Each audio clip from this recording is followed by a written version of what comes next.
سچن ورما ہیں نئی دہلی سے، بھارت سے بڑے دنوں کے بعد ہمارے کسی بھارتی دوست نے یاد کیا. تو کہتے ہیں کہ آپ نے ایک عرصہ میدان صحافت میں گزارا. ہاں جہانی ملکہ برطانیہ الزبتھ دوم، ہاں جہانی لیڈی ڈیانا، موجودہ بادشاہ چارلس کے بارے میں ہزاروں خبریں آپ کی نظر سے گزری ہوں گی. برطانوی شاہی خاندان کے بارے میں آپ کی کیا رائے ہے؟ میری رائے بہت پازیٹیو ہے. خوبصورت سے یہ اولاد ہیں، جمہوریت جو ہے ان لوگوں کی اولاد ہے، اور اس کے پیچھے ایک ریکارڈ ہے پورے کا پورا. اور جتنا سمجھا جاتا ہے کہ یہ آرائشی اور نمائشی بادشاہ ہے، ایسا نہیں ہے. ہاؤس آف لارڈز ان کی نمائندگی کرتا ہے، اینڈ سو مینی ادرس. ایسی بات نہیں ہے. گریسفل لوگ ہیں، باوقار لوگ ہیں، نبھانا جانتے ہیں اپنا. بعد چودھری دوست ہیں ہمارے، انہوں نے کہا ہے عمران خان کو فارغ کرنے کے لیے مذہب کارڈ استعمال کیا جا رہا ہے. تو میں نے کہا نا کہ دوست ہیں، بھائی ہیں، یہ مسلمانوں کی تاریخ کا حصہ ہے. یہ آپ فواد چودھری صاحب کے ذہن میں رکھیں. ارلی ڈیز آف اسلام چھوڑ کے اس کے بعد جب ملوکیت، اس کے بعد مذہب کا کارڈ تھرو آؤٹ استعمال ہوا ہے. وہ تو جناب اورنگزیب عالمگیر نے بھی کیا تھا. تفصیلات اگر آپ نے ان کے بارے میں نہیں پڑھی تو جب بھی آپ تشریف لائیں گے مجھے یاد کرا دیں، میں آپ کے سامنے ثبوت رکھ دوں گا، کتاب میں رکھ دوں گا. تو کس نے نہیں، یعنی اندازہ لگائیں ذوالفقار علی بھٹو جیسا بریلینٹ آدمی بھی کیا کہتا ہے، روٹی کپڑا مکان اور اس کے بعد طاقت کا سرچشمہ عوام اور جمہوریت ہماری سیاست اور اسلام ہمارا دین، معیشت ہماری وہ کیا جو بھی تھی وہ سوشلزم. یہ کیا بات ہوئی؟ یہ کانٹرڈکشن نہیں، یہ دین فروشی کی ایک قسم ہے. یہ اسلام اگر مکمل ضابطہ حیات ہے جو کہ ہے، تو پھر معیشت تو بنیادی بات ہوتی ہے، خاص طور پہ ماڈرن ایج میں.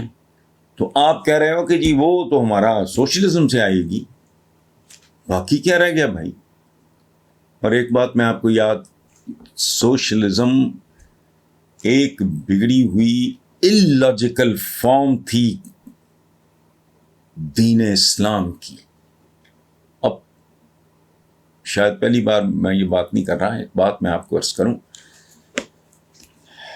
کائنات کی حسین ترین ہستی، ذہین ترین ہستی کو یہ معلوم تھا کہ انسانوں کی رہتل تبدیل ہوتی رہتی ہے. معیار اقدار جو ہیں بیسیکلی بہت سارے سٹینڈرڈ تبدیل ہوتے رہتے ہیں.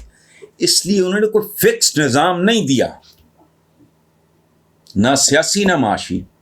کچھ احمق لوگ اس کو اسلام کے خلاف ایک دلیل کے طور پہ استعمال کرتے ہیں.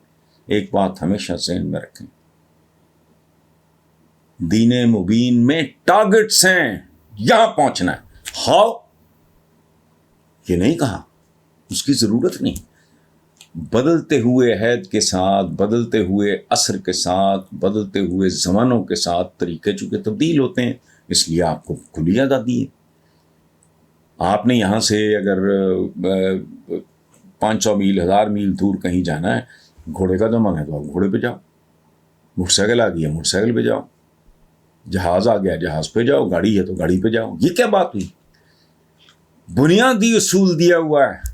یہ جو ہمارے جن کو یہ رہنما، قائدین، لیڈرز، یہ نیم خواندہ لوگوں کے مجمع ہیں. اسلام کا کون کہتا ہے اقتصادی نظام نہیں ہے؟ کون کہتا ہے کہ اس کا سیاسی نظام نہیں ہے؟ حد ہو گئی. دو باتیں میں آپ کے سامنے رکھ رہا ہوں مختصر. اسلام کا اقتصادی نظام اور سیاسی نظام یہ ہے کہ اسلامی حکومت میں، یہ تو ہم نے ڈھونگ رچایا ہوا ہے نا اسلامی جمہوریہ نا، ایک اسلامی ملک میں دولت اور طاقت جوڈیشیسلی سرکولیٹ کرے، منصفانہ طور پہ. انسان کے جیسے انسان کا جسم ہے اور اس میں خون گردش کرتا ہے منصفانہ، تو آدمی ہیلدی ہے. ورنہ ہائی بلڈ پریشر یا لو بلڈ پریشر کہیں کلاٹنگ ہو گئی فلانا کارڈیاک اریسٹ ہوا بندہ ادھر ہی فارغ ہو گیا. نظام اپنے زمانے کے اعتبار سے جیسا چاہتے ہو بنا لو, ٹارگٹ اچیو کرنا ہے, مثلا پہنچنا ہے آپ نے فلاں منزل پہ, سواری کیا ہے دیٹ از ناٹ امپورٹنٹ, آپ نے وہاں پہنچنا ہے. کہاں پہنچنا ہے آپ نے کہ ایک اسلامی معاشرے میں سیاسی طاقت اور دولت ٹاپ ٹو ٹو اس طرح گردش کرے جیسے انسانی جسم میں خون گردش کرتا ہے. وہ اگر جوڈیشیسلی منصفانہ گردش نہیں ہوگی بیڑا غرق ہو جائے گا جسم کا. اسی طرح اگر معاشرے میں نہیں ہوگی تو معاشرے کا بیڑا غرق ہو جائے گا. غریب غریب سے غریب تر, امیر امیر سے امیر ترین ہوتا چلا جائے گا. اس کی نفی ہے. اس سے بھی آگے چلیں, یہ قارونیت, فرعونیت نمبر 1, قارونیت اور حامانیت, یہ جو پیشہ ور مذہبی ہوتے ہیں نا ٹھیکیدار, یہ قارون مطلب دولت نہ سمتے اور فرعون یہ نہیں بننے دینا کسی کو. سو یہ مذہب کارڈ تو بہرحال ہیں, اور یہ کوئی بری بات نہیں ہے, بری ہے آپ کی نیت.